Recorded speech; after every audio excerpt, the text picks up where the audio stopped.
Hi everyone. Wow, it's 2023 and it's almost Shabbat and we get to learn some Torah together. It is the last Parsha in Vayechi and let's make it a good one. All right. I'm going to take a moment before we start, and I want to acknowledge that today is my dad's birthday, and my dad passed away over 10 years ago. But I'm thinking about him today, so I'm going to dedicate my learning to him today. And if anyone else wants to dedicate their learning to someone who is not here, or even just someone in your life that, you know, you wish was maybe sitting next to you and doing this study today, will you type it in the chat? You can just say, I would dedicate my learning to. Let's just take a moment right now.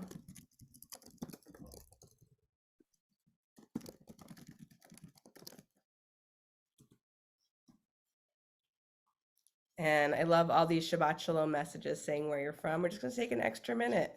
And maybe you hadn't thought about dedicating your learning and you need an extra minute. Let's just bring those into the chat and bring those beloveds into this space.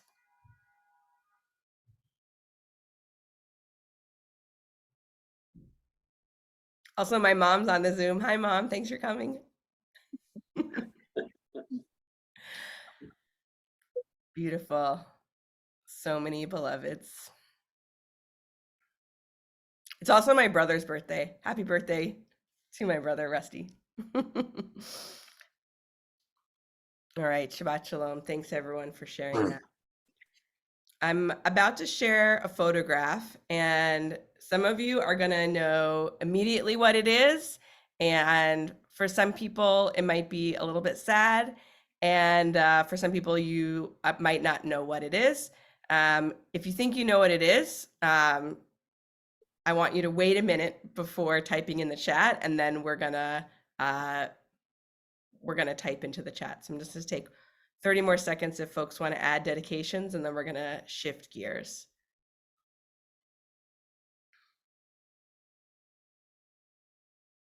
All right, thank you, everyone. I'm just gonna put a little line that's gonna designate a separation in the chat between our dedications and the next thing. Okay, so I'm gonna show a photo.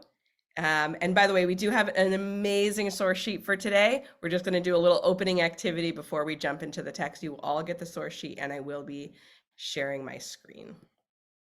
Beautiful dedications. Thank you, everyone. Okay.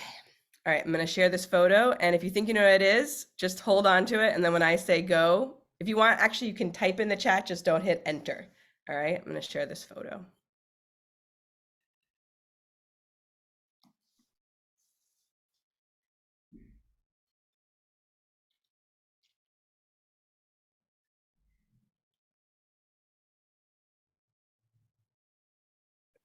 If you're not sure what it is, just maybe put into words like what you think it is or what you think is happening in this picture. If you know exactly what it is, great, but just hold back for a minute because I want other people to have the experience of just looking at the photo.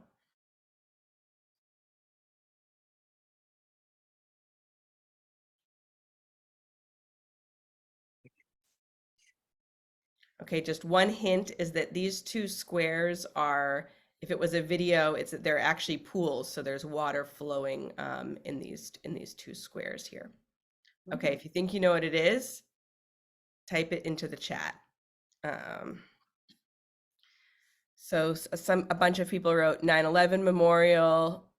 Someone else wrote World Trade Center site, Twin Tower pools, site of destruction of 9/11 Memorial, Twin Towers Monument Memorial. Yeah. Yeah. Yeah. This is a memorial site in Lower Manhattan, and these two squares are actually the footprints of the buildings of the Twin Towers. And so the memorial site is not only all of the names of all of the victims are written into the edges of this memorial, which is, putting names into stone is very common, for memorial. but it's actually the footprint of the buildings, and you can actually go there, and it's a really it's a really intense memorial, because you see that you have this experience, just like if you ever saw the Twin Towers, looking up, they seem to go on forever, and it's this kind of like reverse of like looking down, and it feels like it's going down forever, because you can barely see the bottom. And what I'm noticing in all of these messages in Zoom, in the chat, and I actually want to invite folks to just take a minute and scroll up. Notice how some people just wrote 9/11 World Trade Center Memorial. Some people just wrote Ground Zero. So some people are using the words to describe the site. This used to be where the Twin Towers were, and some people are using the word memorial. And if you're like me, if you're a New Yorker, or if you lived in New York in 2001, this place is, not just a memory of an important event that happened in our country and our world's history, but it's a place that represents something that happened to me. And so when I go there, I don't just say, oh, look, this thing happened, but I might say a prayer, I might read the names, etc.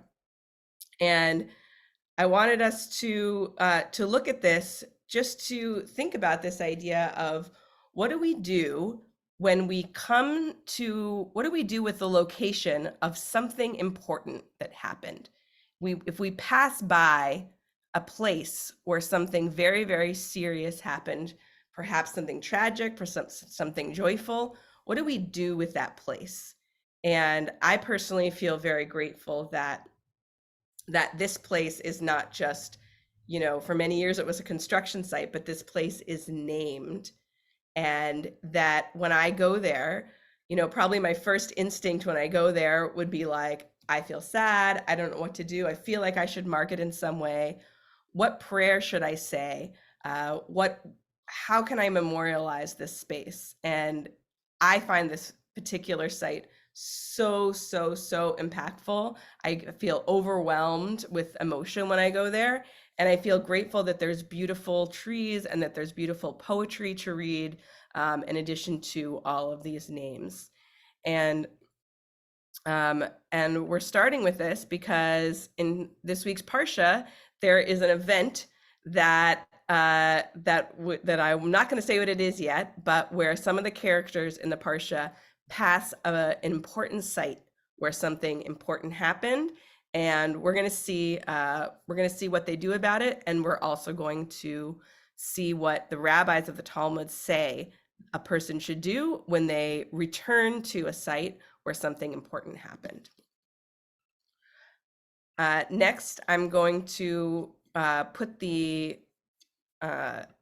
going to share my screen, and I'm going to ask Mara to put the link in the chat, and we're going to get into the Parsha.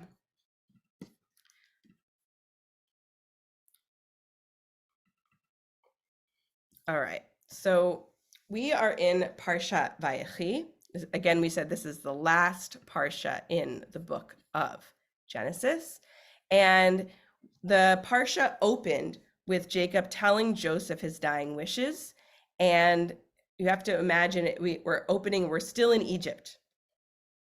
And then Jacob falls ill. And his dying wish is to be buried with his family in Machpelah, so modern day Hebron. And Jacob's sons, they gather together, and they actually carry his bones back out of Egypt, back into Canaan, to Hebron.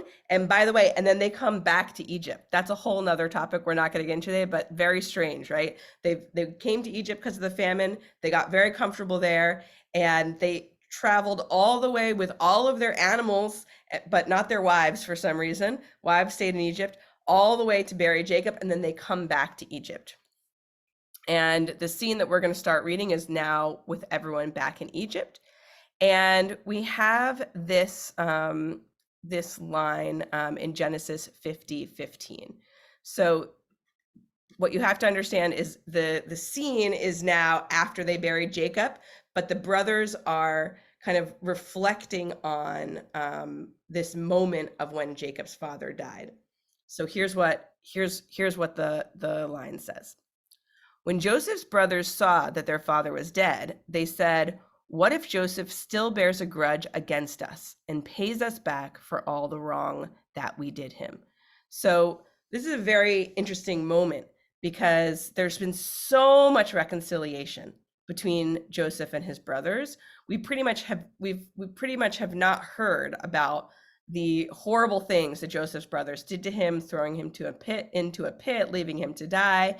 Ever since they reconciled, why is it that suddenly there's this line in the Parsha that there's fear that Joseph is going to somehow, now that he's seen his father to the end, and all the brothers have been reunited, why is there a fear that everyone all of a sudden is going to, that Joseph is going to all of a sudden turn on that Joseph is going to turn on his brothers? So we're going to look at this passage by Chizkuni, who is oh, I see, I'm on the wrong screen. I'm sorry about that. Okay, this is the line that I just read.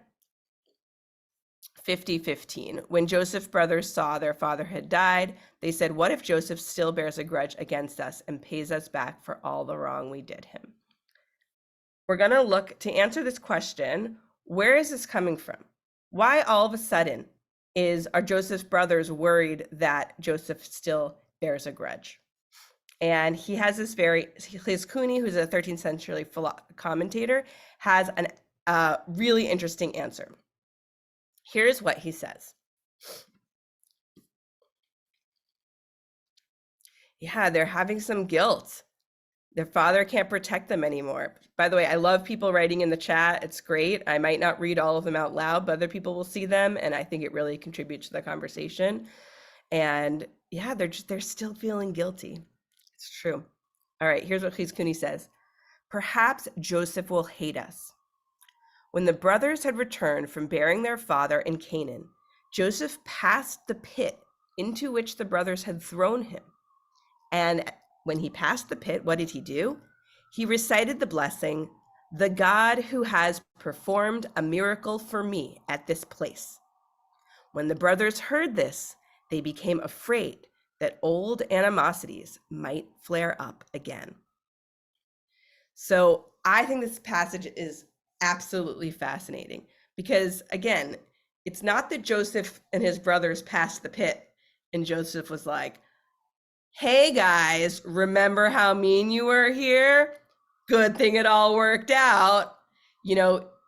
He he went to the pit and said, "Baruch Hashem, a miracle was performed for me in this place." He could have said, "Baruch Hashem, a miracle was performed for me, no thanks to you guys."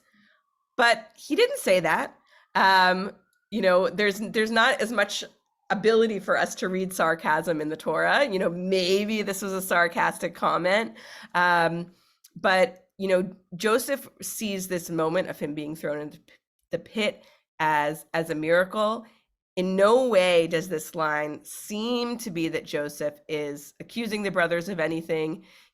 Maybe he's not thanking them, but he sees that pit as a place of a miracle. And one question that I'm going to come back to a little bit later, but I want people to start thinking about now is, was throwing Joseph in the pit a miracle or a tragedy, or both? And it can be both. And part of this, I also kind of imagine Joseph and his brothers, and maybe the brothers don't remember what the pit looks like. Maybe the brothers are just like, they're just still all really sad from burying their father, and they're just traveling. And it's really that Joseph remembers the pit and points it out on their journey back. And pretty much from that point on, the brothers are nervous that Joseph is going to turn on him. I'm going to take a moment and just peek at the chat. some really, really beautiful comments here. Perhaps the brothers had not forgiven themselves.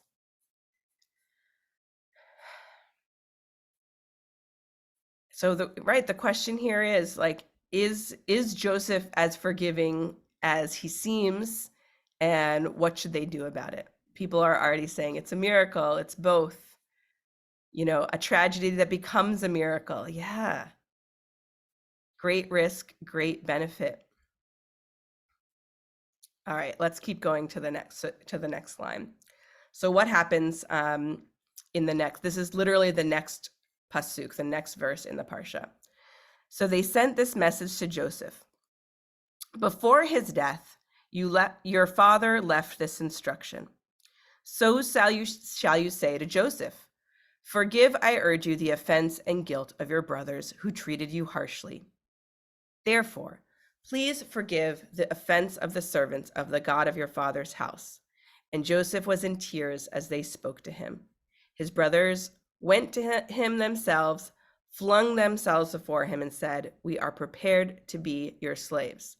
So again, remember, we are now in Genesis 50. This is not the scene with Pharaoh. This is not the reunification scene. This is much later. This is after Jacob's death. And this is almost a second round of the brothers saying, you have to forgive us. Please forgive us. Jacob said to forgive us. And Joseph said, of course, of course, of course. And we'll see what Joseph says right here. Have no fear. Here we go. Genesis 50. Joseph said to them, have no fear. Am I a substitute for God? Besides, although you intended me harm, God intended it for good, so as to bring about the present result, the survival of many people. And so fear not, I will not sustain you and your dependents. And thus he reassured them, speaking kindly to them. And, was this authentic, pure forgiveness from Joseph, or was he doing it just because his father told him he had to? We might never know, but it's a beautiful moment that I think that we see the characters, that we see the brothers stepping forward saying, we're nervous you haven't fully forgiven us. And they really, fling themselves at Joseph, and that Joseph immediately says back, do not fear. And he reassures them. And we have some really great comments in the chat. If this was repeated, then was there evidence in Joseph that he was still dealing with this, right? Was there evidence that Joseph wasn't totally, hadn't totally forgiven them, maybe in his own heart, and he needed this extra push to fully forgive?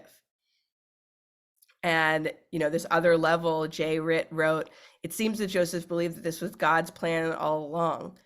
Joseph actually had faith this whole time.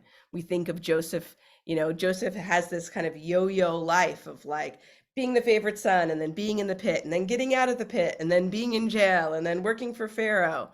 And then now he comes back and he has to deal with all of his brothers. Throwing Joseph into the pit was destiny. Great comment.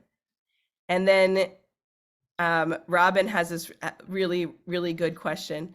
So is survival of many people the miracle? I think perhaps. I think that, the getting thrown into the pit was the step to getting out of the pit. And we are, now that we're getting to the end of Genesis, this is the miracle.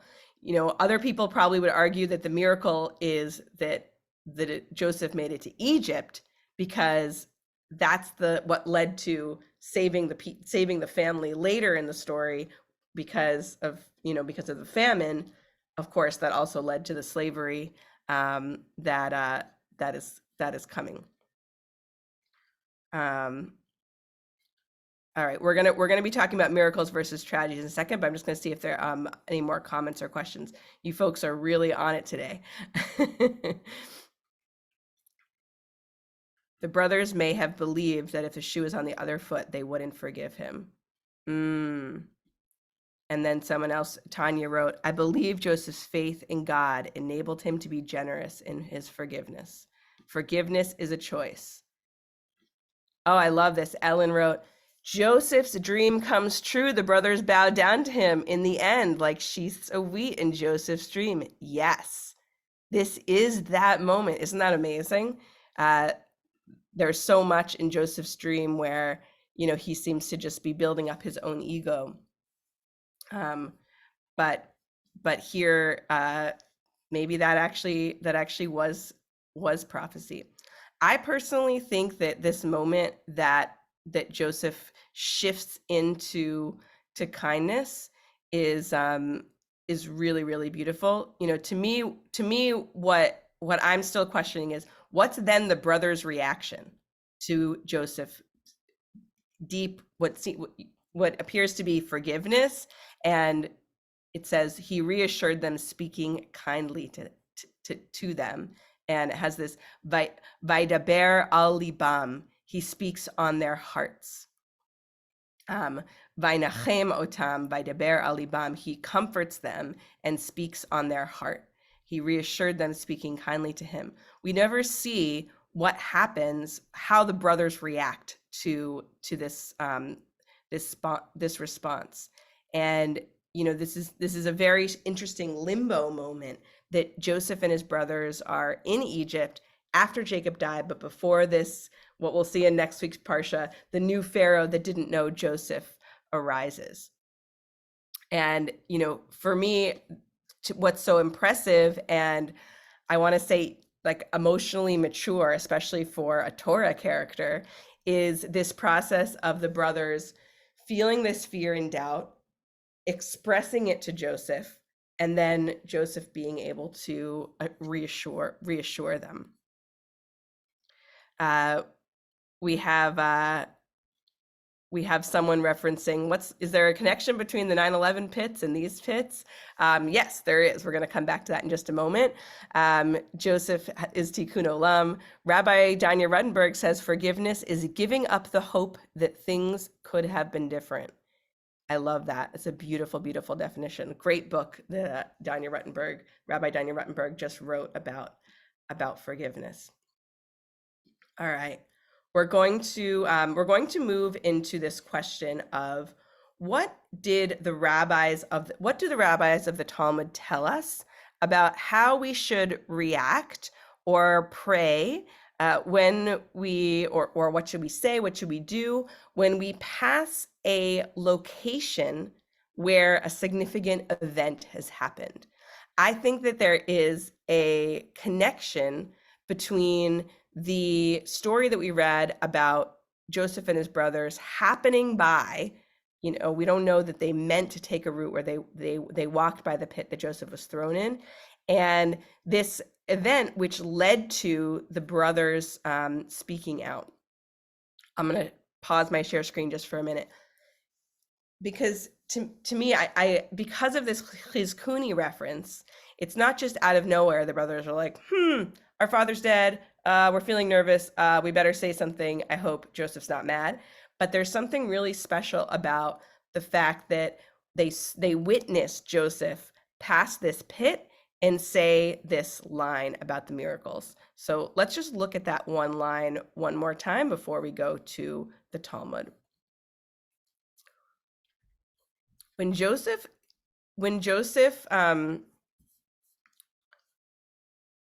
so again, this is a theory from a 13th century commentator saying, when Joseph passed the pit into which the brothers had thrown him, he recited a blessing.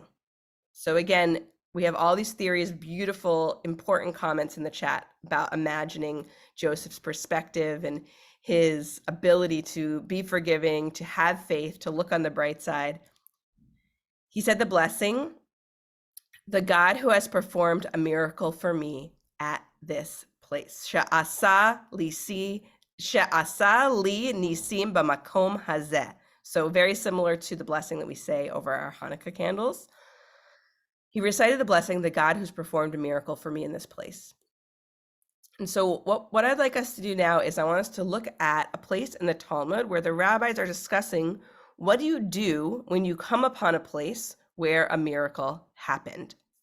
And I'm going to peek at the chat and see if there's anything that we missed, and then we're going to go to the Talmud. So we have some comments already. People need a geographical place to anchor their grief. The pits were that to Joseph and his brothers. The brothers had matured. It would have been wonderful if they could have talked to him years ago about this jealousy. Absolutely. That would have been even better. We want to acknowledge what happened there and to advance our journey in connection to Hashem. And Margot is referencing this idea that we say prayers over a rainbow. Beautiful. It's harder to ignore or forget something when there's something physical in front of you. Absolutely. I think about this all the time, that people come to New York City to see a Broadway show and to go to an amazing museum, and then they'll take some extra time to go to this memorial, and how that's now like a pilgrimage site that is from something that happened in our generation. All right. We're gonna go to the Talmud and see what they say. So now I'm scrolling up. I think you can all see it.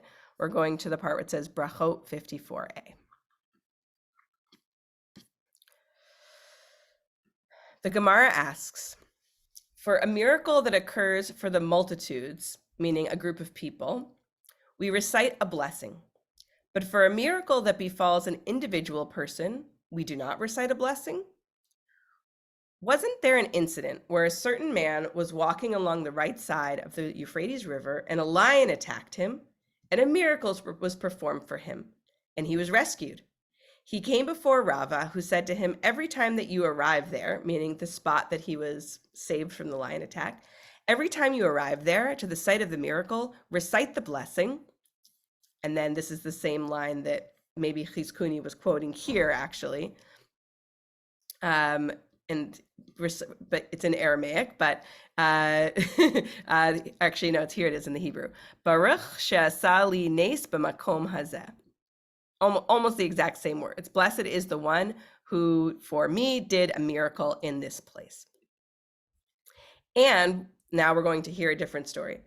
There was once Mar, son of Ravina, was walking in the Valley of Willows, and he was thirsty for water, and a miracle was performed for him, and a spring of water was created for him, and he drank. Furthermore, when Mar, son of Ravina, was walking in the marketplace, a wild camel attacked him. The wall cracked open, and he went inside it, and he was rescued.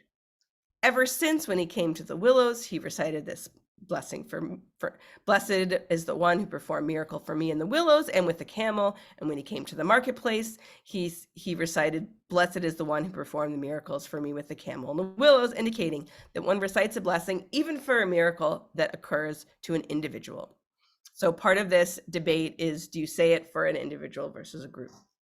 The sages say, on a miracle performed on behalf of the multitudes, everyone is obligated to recite a blessing. On a miracle performed on behalf of an individual, only the individual is obligated to recite a blessing. So what the rabbis care about here is not the question of, can one say a blessing when you revisit a place of miracles? What he's actually saying, what they're actually discussing here is the obligation to say this blessing. Meaning, if you personally experience the miracle, you are actually obligated to say this blessing over miracles when you return to that place.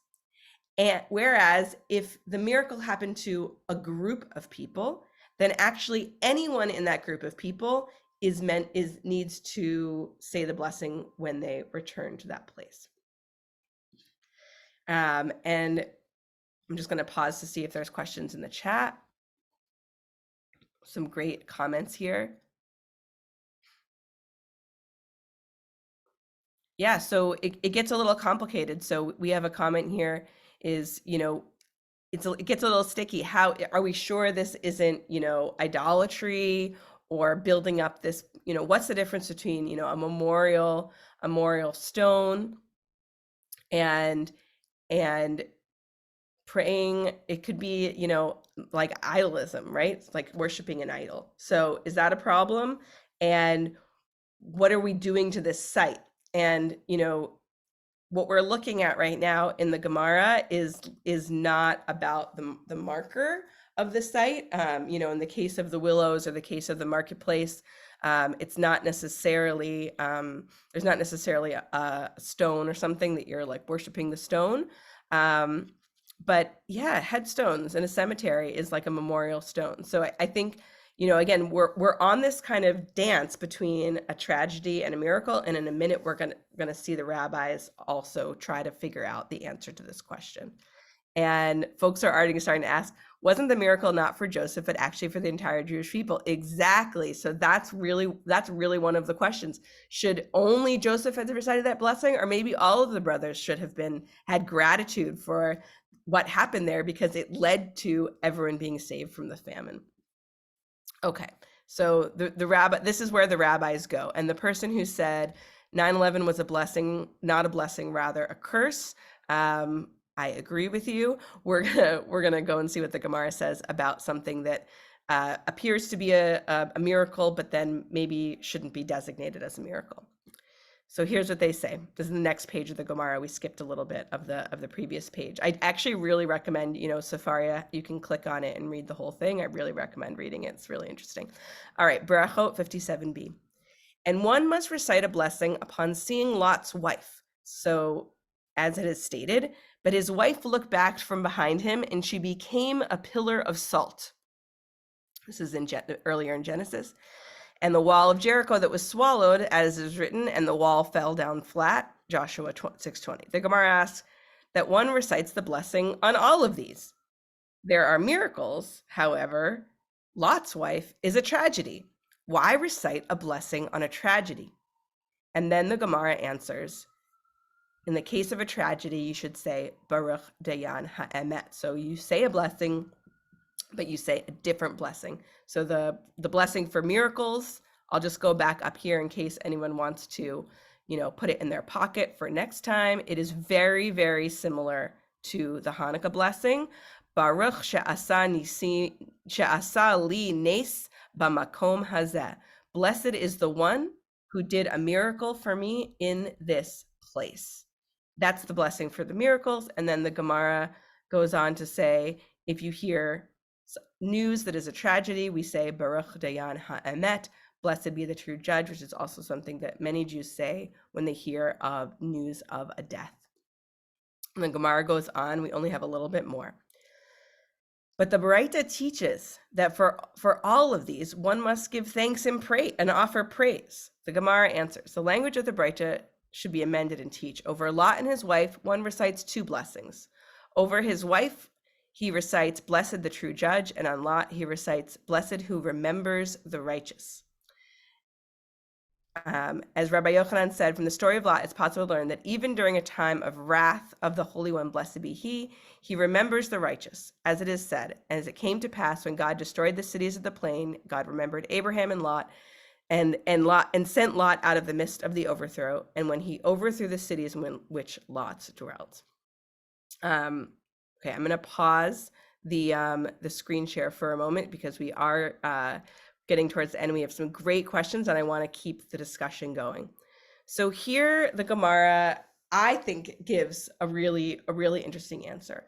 The Gemara says that whether it was a tragedy or it was a miracle, you have to mark the spot. And the Gemara doesn't actually get into how the place is marked with a physical marker, but it is saying that if you have a connection to the miracle, so if the miracle or the tragedy affected you, then it appears to be the case that you are not just encouraged, but you are actually obligated to say a blessing in this place. So even, to go back and use the example of 9/11, that because I brought that in, and some other people have been asking about it. I lived uptown Manhattan, though it was, one of the most tragic days of my entire life. I was saved. I survived. Even I survived from all of the terrible smoke in the air. I survived, living that day. Many thousands of people died in that horrible tragedy, and many people did survive. And so it was both. I would say it was mostly a tragedy, but there were definitely some miracles. People are mentioning in the chat about today is January 6th. It is the anniversary of a major event in the history of this country, very recent, and and some people, I'll leave out the explicit politics here, but people were killed that day, and it was a tragedy. It's always a tragedy when people are killed. And at the same time, there was some great heroism, and we could say a lot of miracles happened that day. And I love the idea that the Gemara is encouraging us to say these blessings, and in these moments of the miracles. All right, we're gonna have a moment right now. If anyone wants to raise their hand and come off mute, we have time for a couple either comments or questions. And just for the sake of time, let's keep it a little bit short so that we can have at least 2 or 3 people who would like to add to the discussion. Yes, I see a hand, Mark. Go ahead. Oh, that's me. Wonderful. This was so clear. I really appreciate it. Two thoughts. One is there's a continual healing going on. And when feeling is revealed, genuine, honest, raw, unbridled feeling, like the brothers, displaying their fear and abject terror that they've been holding on to, mixed with shame, blame, guilt, and all that stuff, that gives Joseph a moment to practice radical gratitude, to really feel a deeper shift inside. So maybe the question isn't, is it because Jacob, told him not to screw with the brothers, but is it the fact that the brothers revealed the depth of their terror and stuff that allowed him to go beyond it? I have a favorite expression that the Kohenet taught me one time. Forgiveness is giving up the need to punish. And I can't think of a better place than this. My second comment is, okay, so we're obligated to say the bracha. What does that really mean? For me, saying a blessing or a bracha is an opportunity to change my consciousness. It's an opportunity to connect with my sense of God and blessing all of that, and to affect how I live in the world. So if I'm supposed to say 100 blessings, I look at it as an opportunity, as a suggestion, as an encouragement, not as an obligation. The rabbinic police are going to nail me if I don't do the 100 blessings. But wow, look at this tradition that says, practice gratitude, Shmagegi. Come on, get out there and love what's going on. Thank you. We're going to call on Esther in just a minute. I just have a quick comment on what Mark said. Esther, then Simcha, then Steve. Thank you so much, Mark. I want to also just hold up that the word, the picture that we started with was also 2 pools. And in Hebrew, the word brecha is connected to the word bracha. The Hebrew word for pool is connected to the word of blessing, and pulling on those resources of our deep pools, and allowing that to share that out is, for me, also the true essence of what a blessing is. Esther, I see your hand. Esther Wesselman, you can unmute. Esther, sorry, we can't hear you yet. Okay, can Great. you hear me now? Yeah, well, actually you talked to what I wanted to talk. You brought the word brecha, which is the pool. But to me, the pool is full of water, which is a sign of life. And the overflowing of life from the water is the overflowing of a blessing. But I have a question. We said to me, blessing also means gratitude. Like when I have a gratitude to God, God doesn't need my blessing. I don't bless God, but my way of saying thank you to God. So I connect the word bracha to gratitude. Thank you. Thank you so much for that. Simcha.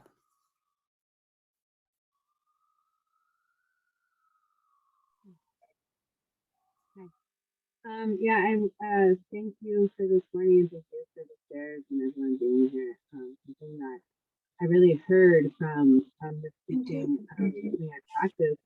Simcha, I'm having a hard time hearing you. Could you go a little closer to the mic? Is this better?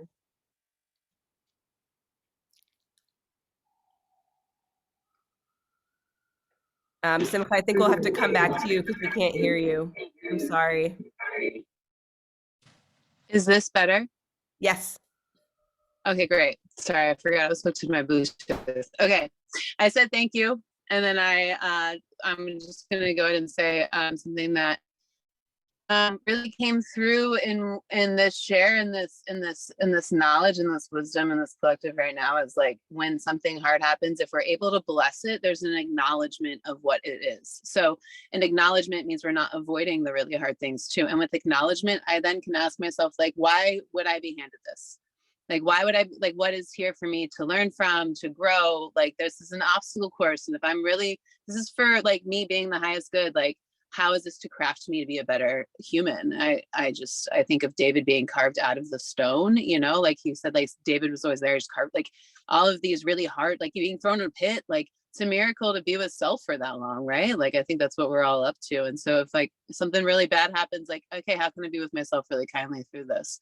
I think that's like, when I bless, I automatically am asking to have the godly unconditional love, and I get to do that with myself and what's happening around me. And when that happens, then like clarity of what's next and neutrality can happen and healing. So I love the idea of blessing and praying for both the good stuff and the bad stuff. And not when the bad stuff's happening, I don't like it, but the question's always like, how like I can be a victim to this, or I can be really responsible and acknowledge me as like a warrior of like whatever I'm up to of the heart, and be a little bit more like the gold tails. So thank you.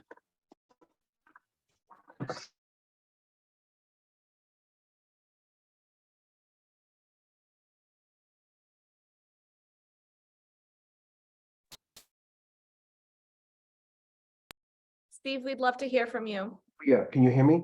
Yes. Okay, so this is probably a little bit off topic, but I've always wondered about that.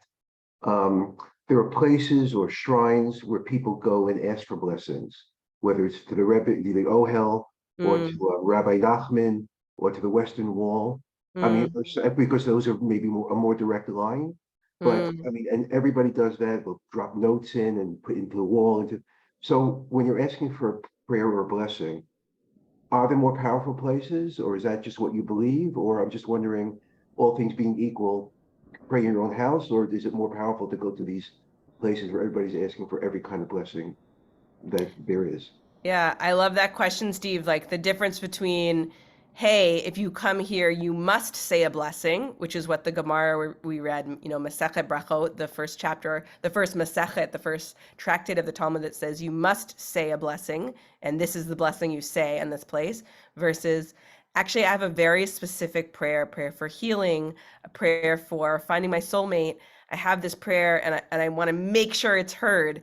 Can I give it anywhere, or does it count double or triple if I go to one of these sacred sites? We're Yeah, going to or leave if you that. travel to one of those sites, which is the best site to go for this Yeah, kind of which is the best Yeah, one? but You know, we're we going to have a leave that as an different open mindset. question today, but I appreciate the almost like the mirror of the questions we had today. We're going to go to Joel for our last comment, and then we're going to say Shabbat Shalom.